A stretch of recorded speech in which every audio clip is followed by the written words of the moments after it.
श्रीमद् भागवत महापुराण।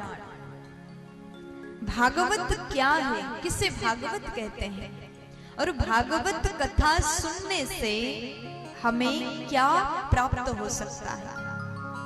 क्योंकि आजकल के मनुष्य जो हैं कुछ भी नया काम करते हैं, कोई भी आयोजन करते हैं, धार्मिक अनुष्ठान करते हैं, तो उसके बदले में कारण अवश्य ही पूछेंगे, ऐसा करने से हमें क्या मिलता है।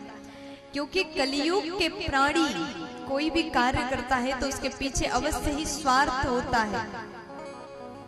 ऐसा करने से हमें क्या मिलेगा, कथा सुनने से हमें क्या मिलेगा, पूजा करने से क्या होगा, पाठ करने से क्या होगा, हर एक के मन में ये सवाल अवश्य होता है।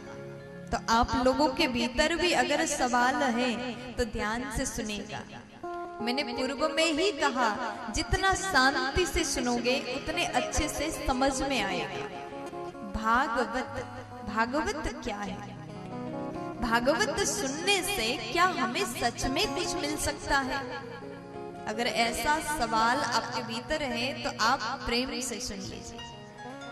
भगवतः इदं भागवतम, जो वस्तु भगवान का है, जो वस्तु परमात्मा का है, जो भगवान का है, उसे भागवत कहते हैं। भागवत भक्ति, ज्ञान और वैराग्य तत्व जहां पर है वो भागवत है। और प्यारे, भागवत सुनने से मनुष्य को वो सब कुछ प्राप्त होगा जिसकी कल्पना उसने किया है और जिसकी कल्पना उसने नहीं भी किया हो, सब कुछ मिल जाता है।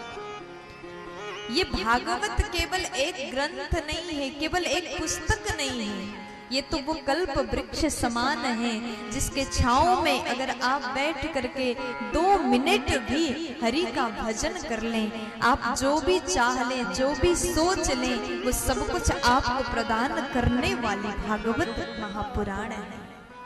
इसलिए जितना भक्ति से सुनोगे उतना ही आपका फायदा है। भक्ति, ज्ञान, वैराग्य इस कथा से हमें प्राप्त होती है। लेकिन मेरा मानना है, जो भी कथा सुने तो बिल्कुल अपने मन में केवल भगवान का ध्यान करके सुने। आप यहाँ बैठ करके कभी भी कुछ मत मांगिएगा, क्योंकि आप जानते हैं मांगने से सिर्फ उतना मिलता है जितना आपने मांगा होगा, लेकिन ना मांगने से वो मिल जाएगा जो हमने कभी सोचा भी नहीं था। इसलिए मांग करके नहीं, भाव से सुनो, प्रेम से सुनो, क्योंकि भागवत प्रेम का विषय है, भक्ति का विषय है। जितना हम डूब करके प्रभु के प्रेम रूपी रस में, भक्ति रूपी रस में जितना डूब करके कथा को सुनेंगे उतना ही हमें आनंद मिलेगा। जब व्यक्ति को एक बार आनंद मिल जाए तो उसे संसार के दौलत की चाह नहीं होगी। इसलिए आनंद को पाना है और वो आनंद की वर्षा केवल इस ग्रंथ से, इस भागवत से हमें प्राप्त हो सकता है। आइए बड़े भाव से प्रथम श्लोक का हम उच्चारण करेंगे।